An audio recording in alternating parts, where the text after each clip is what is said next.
what you were always meant to be in the eyes of God. That, my good sir and my good madams, is the quest of life. Right? Who am I? But not only who am I to myself, but who am I in the eyes of God? Right? And I noticed this beautiful thing the other day in the story of Job that God let me in on. I can't come up with none of this information, bro. I'm not too genius to come up with none of this information. That's how you know it's wisdom from above. It's not my wisdom. It's the wisdom from above. The story of Job, right? Everybody considers like the story of Job, first time readers or first time believers, or everybody in general, all believers in general, considers that like the most toughest story ever, because Job gets hit with the kitchen sink. He gets hit with everything, bro. Everything hits him from all sides, all angles.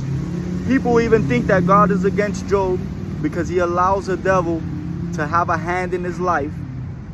That just shows you that God has the ultimate control. And if he's willing to lend or shift the power to something else or somebody else's favor, he'll allow it if it ultimately brings his fruition.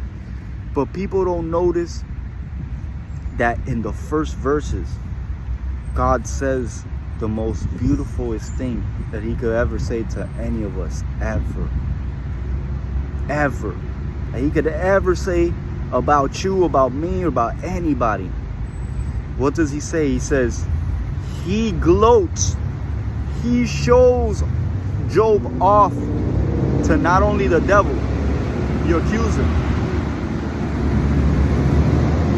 but he shows him off to the whole congregation of the sons of God, of the angels, in front of everybody, in front of evil and good. He shows Job off. He says, what does he say? Have you seen my servant Job? There is none. Notice how he says there is none. There's not any like him, who eschews evil and seeks good and does right by my name. Bro, think about that. Will God change Job's name, for example, and put your name in, right?